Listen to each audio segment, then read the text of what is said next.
Now, The Hunt Palmer Show. Yes! I feel like I've been waiting for this my entire life. You're listening to The Hunt Palmer Show on 104.5 ESPN Baton Rouge. Jolly good fun. Jolly good. Locking down the middle of the day. America's favorite daytime fun show. Live from the Mercedes-Benz of Baton Rouge studio. This is Hunt Palmer.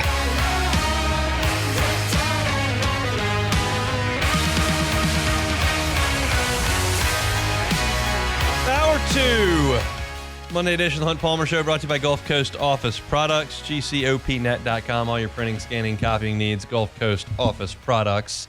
Start hour number 2 with some recruiting talk. Sam Spiegelman covers it all for Rivals. Joins us now on Jim's Firearms Hotline. Sam, appreciate some time. How are you? Oh, I can't complain. Been a slow, very uninteresting morning on my end. So, just hanging in there. Why do I sense the sarcasm? My meter's dinging a little bit here. You broke the news of Blaine Bradford, the Catholic High Baton Rouge safety, committing to Ohio State. When you got that news, were you surprised? Partially. I would say, of his 3 finalists, the odds were that he was going to land either at LSU or Ohio State. Texas was a bit of a wild card in there. Obviously they had recruited him for a long time. That was before a complete overhaul of the defensive staff, with Blake Gideon going to Georgia Tech to be their defensive coordinator. And of course, obviously Coach Joseph now with the New Orleans Saints. So that was a surprise, but Ohio State has been right at or near the top with Blaine probably since last November when he was in the Horseshoe for the first time for a game. We know he worked out at Ohio State and wowed the staff and, Matt Guerrieri, their young safeties coach, and Ryan Day last year. But when he was in that game environment, I think the Buckeyes lost that game. But the family, mom, dad, Blaine, I think they've never seen anything like that. And that doesn't happen all the time with kids from Louisiana. Sometimes just the Midwest, the Ohio States, the Michigans of the world, it just doesn't do it for them. They've seen something else and then they love it. But, Blaine gravitated toward it. He felt very comfortable up there. He's the kind of kid that's not afraid to be different. And I think that he was comfortable if he was going to leave the state to go somewhere with a track record, not only for producing NFL talent like Ohio State does. They obviously have the number 1 safety in the country, and Caleb Downs is a great recruiting tool. But a team that's coming off a national championship and a pretty convincing, run in the playoffs, that they're kind of a team that, in this playoff era, you can kind of count on them to be in the playoffs year in and year out. And I think that kind of fits what happens when you play for Catholic High, and they have a similar mantra over there. Yeah, no question. LSU's done an awesome job of recruiting Catholic High. Generally speaking, when there's been a really good player there on Hearthstone, LSU has found a way to come up with him. Doesn't appear that's going to be the case with Bradford. What do you feel like the next few months hold for him? Do you think that he'll visit LSU being right down the road? Do you think LSU's still in it? What's your sense tell you? Yeah, I think he'll still officially visit LSU. Maybe he won't do it in June. He is scheduled to be there in June. But I don't think if Blaine is going to change his mind, I don't think it's going to be in June. He's going to be back in Columbus for his official visit as well. He's also, if he's going to change his mind, I think it's going to be as he gets nearer to the finish line. LSU's not going to go anywhere. They're going to keep recruiting Blaine, and Corey Riemann and Jake Olson, are going to recruit some other safeties. That's the way it is at LSU. If you don't want to be in the boat now as we put the pressure on you, they're going to find someone else who's really, really good. By the way, they have Aiden Hall, the number 3 safety in the country, already committed. They're in a great spot with Jaira Edwards out of St. Francis, who, despite being from Maryland, has shown interest in Georgia and LSU and A&M. The Tigers offered Laziah Jackson out of South Georgia, a long, rangy safety right from that part of the country. They obviously got Dylan Purter to commit alongside Aiden Hall recently. Dylan Purter has had one of the best off seasons of any defensive back in the 2026 cycle, and made an early commitment to the Tigers. And they're going to continue to recruit Blaine. His brother is a freshman in the secondary there. His relationships are, if they're not as close as Ryan Day and Matt Gary, they're second. And it's obviously, it's no question that the family being in Baton Rouge, is going to feel the pressure to get to Tiger Stadium and dot all the I's and check all the T's, or whatever the expression is, before they sign on. But before it's all said and done, to make sure they're making the right decision. His older brother, Jacob, was committed to Houston before he ended up committing and feeling great about, signing with LSU. The process works differently for everyone. What he loves in March 31st, he may not love on June 30th or potentially November 30th. These things are fluid. Ohio State is hard to knock off, but I think, given the proximity and given the connections over there at LSU, they're going to be there until they know that they can. What kind of player is Bradford? He's incredible. He's a 5-star for us at Rivals. He's our number one safety in the country. I'll be perfectly honest. I remember scouting him as a sophomore, some of the best sophomore film you'll find. And, he was someone who looked like he could grow into being just an incredibly uber athletic middle linebacker or off-ball linebacker. He is so physical. But after a full healthy junior season, by the way, after a ton of injuries early on in that sophomore season, he came back and had a pick six in the state championship game for Catholic, and reminded everyone that when he's healthy, he is a baller, and he did that again last year. Like I said, super physical, but he's a sure tackler. He covers a ton of ground on the back end. So you talk about what he can do as a run defender at the safety position. He can line up at different spots, give you a lot of versatility on the back end. And we talk about his coverage. I posted a video I had from LSU's Friday Night Lights earlier. I mean, listen, I know that you got a lot of LSU fans, but he picked off Bryce Underwood and batted away another pass during LSU's Elite 7-on-7 competition in front of Jake Olsen and Blake Baker last year. So you know why he was at the top of their board. He just has great instincts, great physicality, and just great, innate ball playing skills. When that ball's in the air, it might as well just be Blaine's. He sees it and he attacks it, which is what you want from a talented safety like that.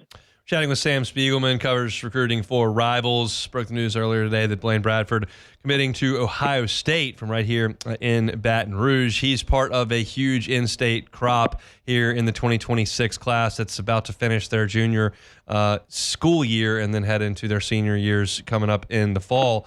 How do you think LSU stands with the rest of the top of this class? You mentioned Dayton Hall a little bit earlier. They've got a lot of commitments from the top. Do you feel like they're going to finish strong in the state? That's generally been one of the most important things for LSU in terms of the program. Yeah, LSU is at its best, and they're competing for SEC and national championships when they're recruiting their home state well. Mind you, again, for the topic of Blaine Bradford, Dominic McKinley was committed to Texas A&M. Gabe Relaford was committed to Texas A&M, during these months last year. So things are fluid, or 2 years ago at that point. But besides Aiden Hall, who, like I said, number 3 or 4 safety in the country, depending on where you look, Big Rich Anderson out of Carr, his teammate, the number 1 or number 2 defensive lineman in the country from no matter where you look. Other in-state pieces like Jabari Mack just coming off the board. Kenny Darby, who led Louisiana in receiving as a junior last year at Airline. Ja'Kai Anderson out of McDonough 35, one of the shakiest, most electric slot receivers, special team stars in the New Orleans area. And not to mention a 5-star commitment from Tristan Keys out of state, but of course you'd rather play from ahead than the converse. This is a great foundation for LSU, and I think they got the top quarterback on their board is Bo Bentley. They're battling Oklahoma largely, as well as Georgia for Bo. That'll be a tough battle for Joe Sloan and Co to win, but they made a really big move with the touted quarterback. This has the potential to be a number 1, 2, 3, 4, 5 class in the country, because Louisiana, this is as good of a class as in-state that they've had in some time. It's not only really rich at the top, but it's really, really deep. We're talking 12 or 13, blue chippers deep in Louisiana. It kind of reminds me about 10 years ago, that 2016 class with Christian Fulton and company. And LSU was able to reel in most of those guys, and you know what happened with a lot of those guys down the road with them on the roster. Blaine Bradford to Ohio State, like I mentioned, this is a recruitment that's going to be fluid until the end, and it does suck for LSU to have to play from behind, but I think they got a puncher's chance with a kid who's got a brother on the roster and who's from that hometown and has great relationships with the staff. I think that they're in a dogfight with Texas A&M over Lamar Brown, who's going to head back to College Station this weekend for the second time in 3 weeks. That battle is probably too tight to call at the moment, but, that's another wrinkle that LSU has to kind of figure out on the offensive or defensive line. But the way that they're recruiting, if they are able to get those guys on board or one of the two, along with, this they're already in a great spot with so many other kids in state or hold commitments already, which is pretty unbelievable when you look at some of these guys like Big Rich Anderson and Jabari Mack in the top, 50, 60 in the country. They got a shot. And, this thing can turn really well, especially as they start going with some of these national targets. They got 5-star edge Tank Jones on their board, 4-star offensive lineman Darius Gray, one of the best interior guys in the country, really picking up steam with him. This could go really well for LSU. And if really, like you said, if they're able to turn the envelope in state and keep those guys in first, everything else is lagniappe, and they're going to be in the mix for potentially a number one class this year. Good to know. If you're looking for your recruiting coverage, Sam Spiegelman's got you covered over there at Rivals. He's a national recruiting analyst for the folks over there. We appreciate a little bit of time here on this Monday. Get back to work, all right? Yeah, appreciate you, Hon. Talk to you soon. Sounds good. Sam Spiegelman from Rivals. As always, this has always been my contention on recruiting. If you're a local Louisiana prospect, I think it's absolutely vital that you stay home and go to LSU. If you're a national prospect and you'd like to check out Louisiana, I think that's a great idea. That's, generally speaking, been my my approach to recruiting. Does that seem fair to you, Beck? Yeah, absolutely. Go wherever you want to college. I just hope the good players go to LSU. We'll talk some Saints when we come back. There's something that's continuing to come up in some of these mock drafts, and I'm starting to warm up to it. We'll talk about it next. The Hunt Palmer Show. You're listening to The Hunt Palmer Show, brought to you by Gulf Coast Office Products.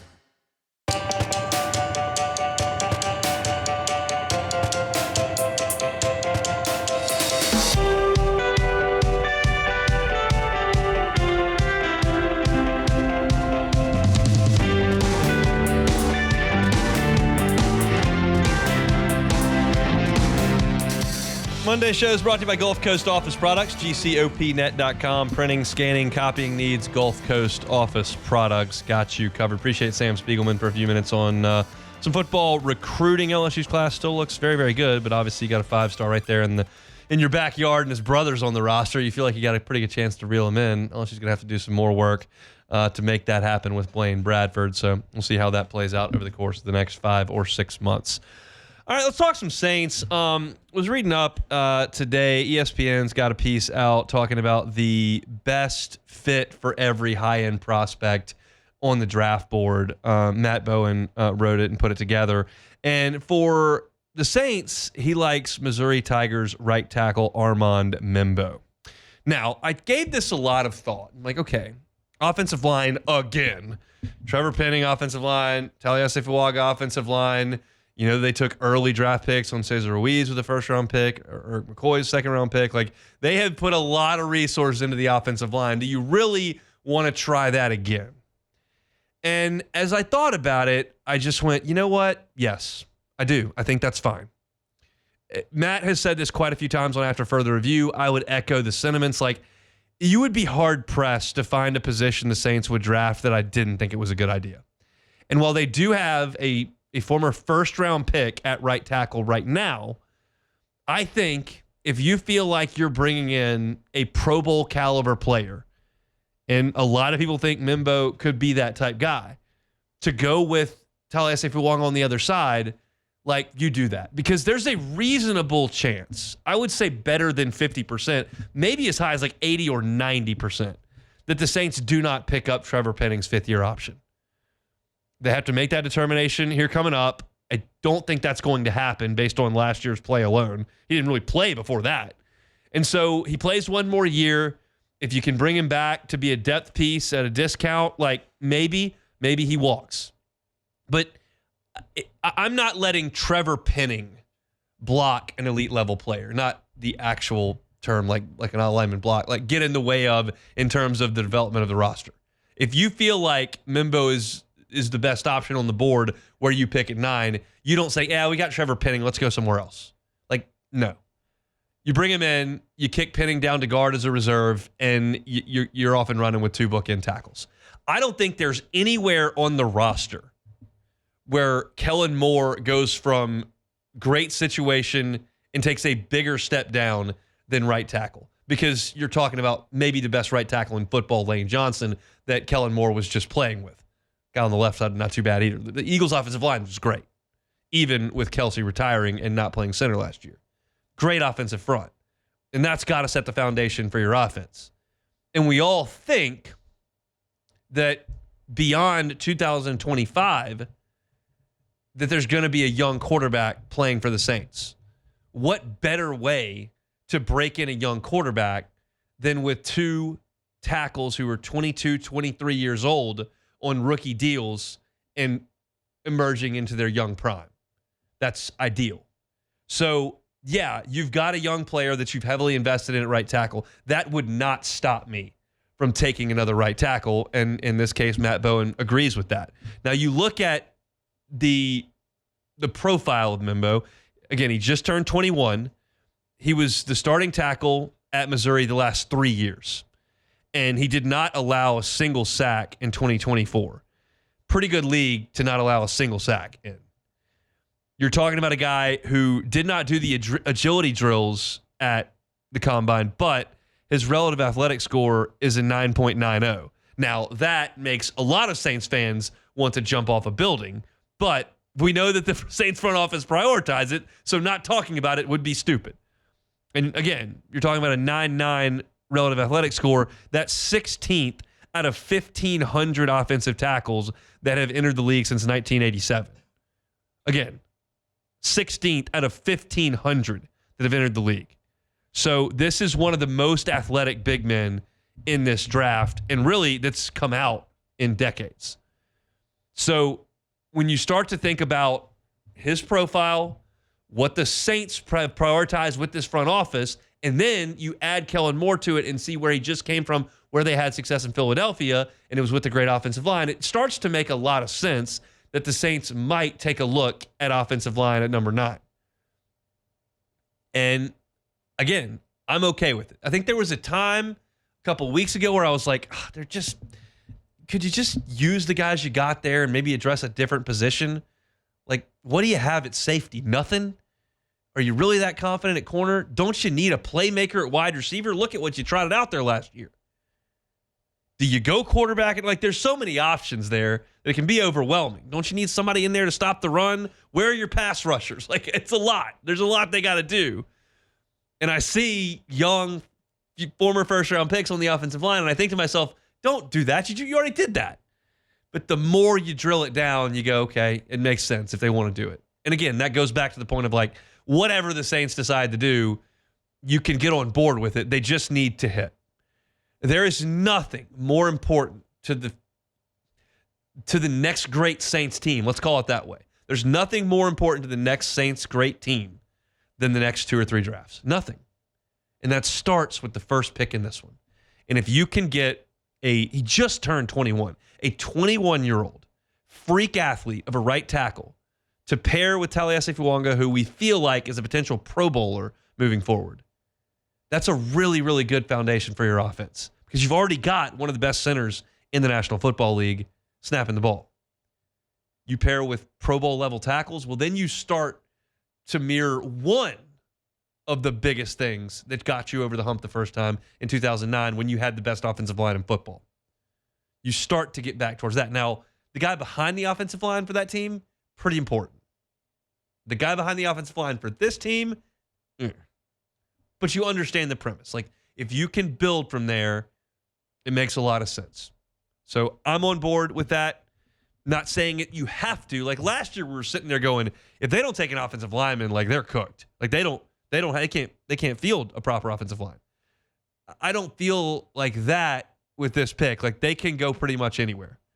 I'm good with going with the Mizzou offensive tackle, Armand Mimbo, if that is indeed what the Saints want to do. You can read Matt Bowen's piece up there at ESPN.com.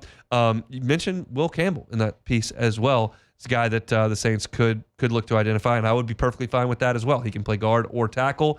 It may change a little bit based on what your plans are with Penning and what you want to do, But Mimbo is a tackle, and that would effectively end Trevor Penning's time as a New Orleans Saints starter if they did go ahead and make that selection. So if you're looking for our Saints coverage, you can always find it. Hunt on Saints on YouTube. That's in podcast form now. So wherever you find your sound, just search Hunt on Saints. You can find all of our Saints coverage right there. All right, let's move along. When we come back, I've got some thoughts on SEC baseball. Just some absolute powers at 1-8. What does that mean for them and what's coming up for those teams, plus where LSU stands in those standings. We'll talk about all that when we come back on the Hunt Palmer Show. The Hunt Palmer Show. Genesis of Baton Rouge. GenesisofBatonRouge.com is that website. Every car that is on the lot is online at GenesisofBatonRouge.com. They make it so convenient for you as a shopper. You don't even have to set foot on the dealership. If you want to, I highly recommend it, but you don't have to. Go to GenesisofBatonRouge.com. Every vehicle is there. If you decide there's something there from the sedans all the way up to the SUVs that you would like to test drive, just check it out online, contact the dealership, have one of their brand ambassadors come to you. They'll come to the office at lunch. They'll come to the house, get you behind the wheel. If you decide, yeah, this is what I want, this is the car for me, great. You don't have to go to the dealership at that point either. They've got digital contracts. They've got digital delivery. They'll bring the car right to you there.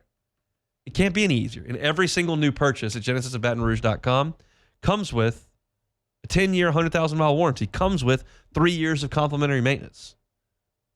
That's how simple it is at Genesis of Baton Rouge. When I say Genesis, think luxury. It's a luxury brand of vehicles at a reasonable price. Genesis of Baton Rouge, GenesisofBatonRouge.com. This is the Hunt Palmer Show, brought to you by Gulf Coast Office Products.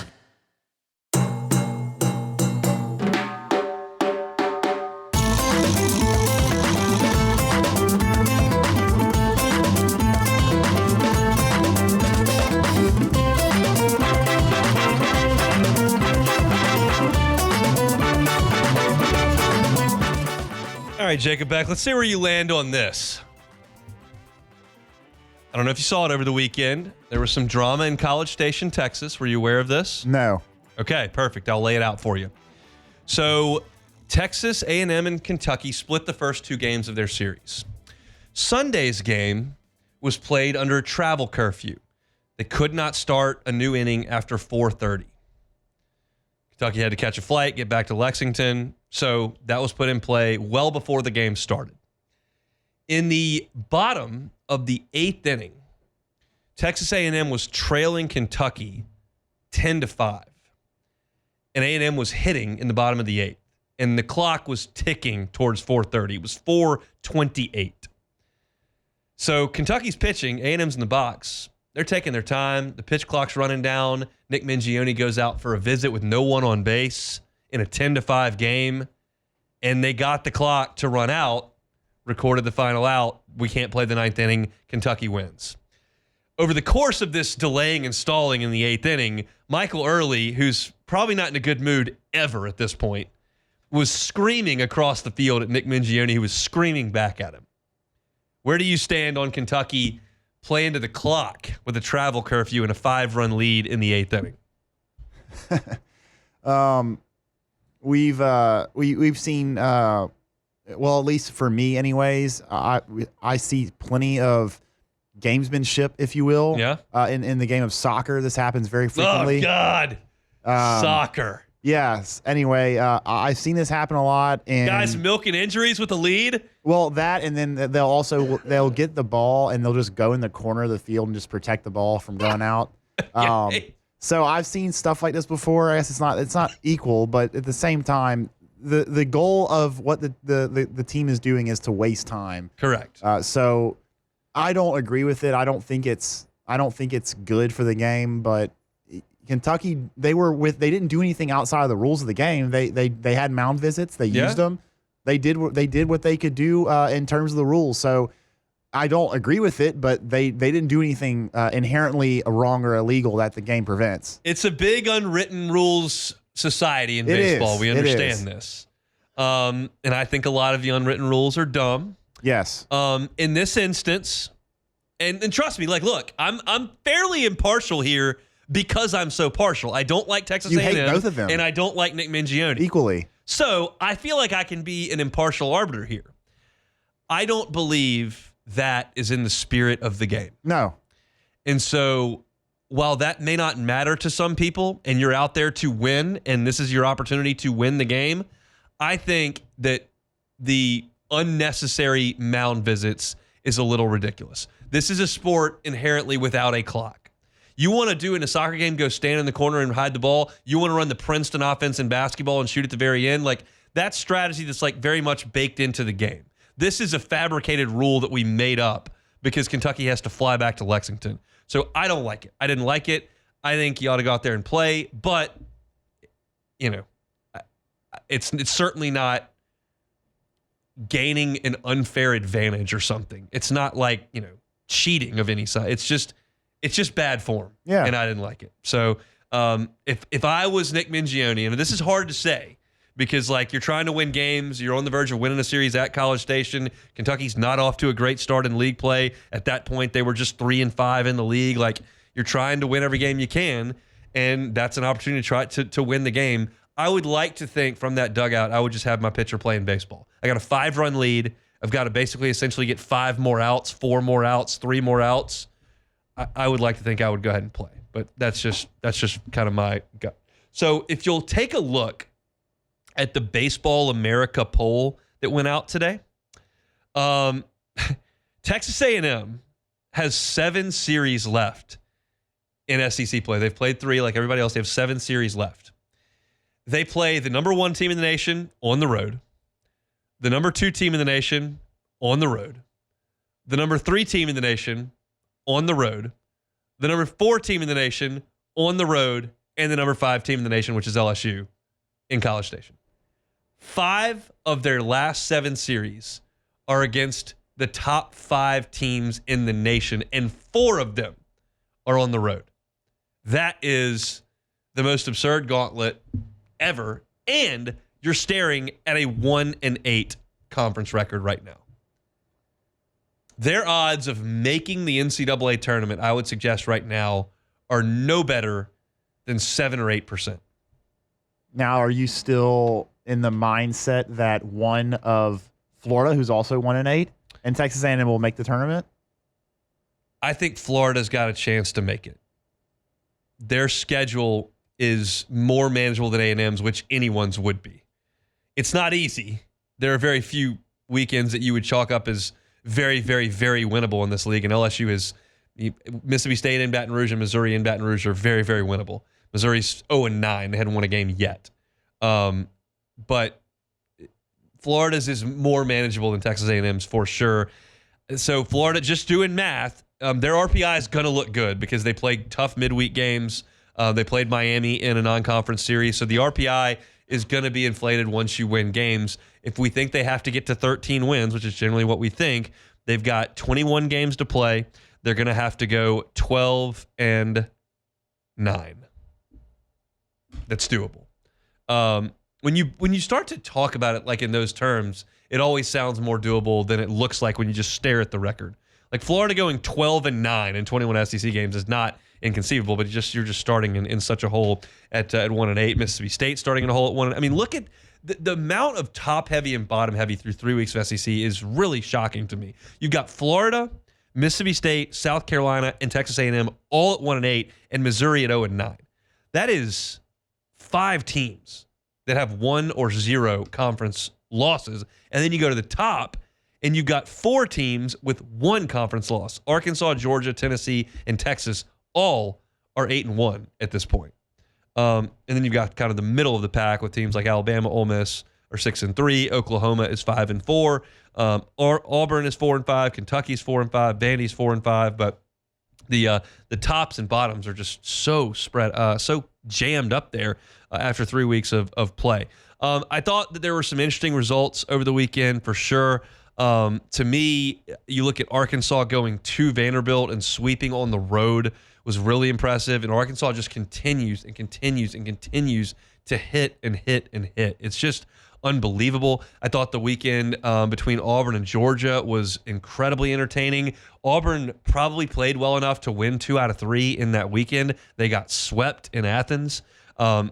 Auburn comes back, ties the game, and takes it into extras, hits a 2-run homer in extra innings to take a 2-run lead in the top of the 10th. They come back, and Georgia ends up scoring 5 runs in the bottom, a walk-off 3-run homer to sweep the series. Georgia's legit. I mean, you start looking at a team that's 28-2, like that's hard to poke a lot of holes in. Do they have a bunch of first-team All-SEC pitchers? They do not.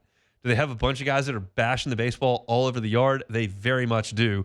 And they're 8-1 at this point, which is very impressive.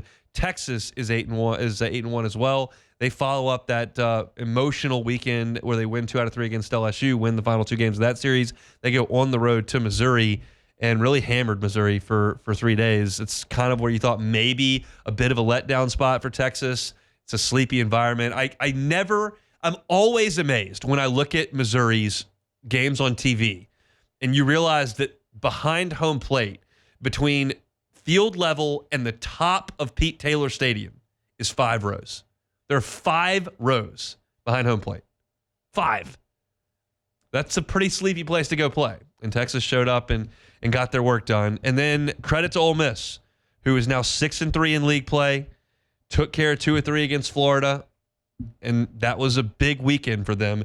They're now sitting in a good position at 6-3. We know how big a year this is for Mike Bianco. It continues to be, and they're going to have to keep playing, and I don't love their talent after Hunter Elliott on the mound, but they're swinging the bats well, and that's a nice series win to get 2 out of 3 from Florida, who, as we mentioned, is 1-8 in league play. So I'll have my SEC Power Rankings on Wednesday's show, and we'll kind of sort all of this out. But fascinating weekend in college baseball and in the SEC, and LSU comes out of it with a clean sweep of Mississippi State. They're 7-2 in league play, really in an advantageous position as you move into another weekend. And this weekend, LSU will travel to Norman, Oklahoma, another Thursday, Friday, Saturday series for the Tigers. All right, let's talk a little NCAA tournament basketball. We'll transition to that, and then we'll go to break, do some take it or leave it to finish things up here. Just an incredible run for the Southeastern Conference, I thought. You got 2 teams in the Final Four with the 2 1 seeds. Florida and Auburn made it happen, and Florida just simply, like, it's an Austin Powers thing. Why won't you die? Like, they've been on the ropes twice, and Walter Clayton is just a beast. And he is another guy in this line of great SEC players that we've seen over the last 3 or 4 years that comes from a small school.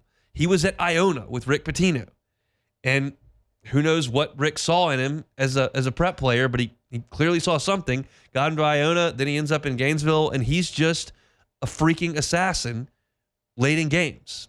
And Texas Tech clearly outplayed Florida for 35 minutes of basketball, and then they couldn't guard Clayton at the end. Just couldn't guard him. He hit that ridiculous off-the-dribble collection 3 from the left elbow. Then he's driving into the lanes, backs it back out, Steph Curry style, and splashes a 3.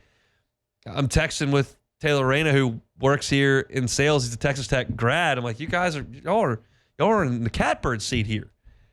And then you couldn't stop Clayton, and he was incredible in that stretch. I was thrilled that Duke just put on a freaking second half clinic against Alabama. The last time we had seen Alabama, they had one of those Crimson Tide flamethrowers on Thursday where there's just nothing you can do. They shot 53s, made 25 of them. That's it. You're done. But that doesn't happen every night. And Duke just wore them down and just pulled away in the second half. And it warmed my little heart because I cannot have Nate Oates cutting down the nets at the end. That just is unacceptable to me. We just talked about Nick Mingione in this segment, talking about grudges that I hold. When you tell my basketball coach, even if he's not here anymore, to GTFO on the sideline, I'm not going to pull for you ever again. And so, pulling for the Dukies back on Saturday, and they got it done, so that was huge. I don't have a huge beef with Florida's program or with Bruce Pearl and Auburn, so I would prefer it if we saw one of the other 1 seeds win, if you saw Duke or Houston win. But I don't have like a huge dog in that fight. Like I would be anxiously watching Alabama in a national final. I won't feel that way watching Florida or Auburn. I would, again, prefer the other teams win. And I think Duke right now is playing the best. But I was impressed at watching Houston out Tennessee, because we've watched Tennessee beat Tennessee in the SEC for like 5 years now under Rick Barnes in this style, where they're just like really physical, rebound, really play good defense, put teams in a vice grip. And Tennessee could not move the ball against Houston in the first half. Like just complete domination by the Houston defense. And so to do that to someone who prides themselves on it with high-level athletes, Kelvin Sampson's an incredible coach who's run an unbelievable program there at Houston, and they've got an opportunity to do something pretty special there in the Final Four. So we'll see. Would have been crazy to have Texas Tech in San Antonio for a Final Four, but Houston in the Final Four, they ought to have a pretty impressive crowd there in San Antonio as well. So that's just a look at the NCAA tournament. We'll crank that discussion back up on Friday as we get ready for Saturday's Final Four. We'll step aside one more time, come back and close it out. Hunt Palmer Show. The Hunt Palmer Show. You're listening to The Hunt Palmer Show, brought to you by Gulf Coast Office Products.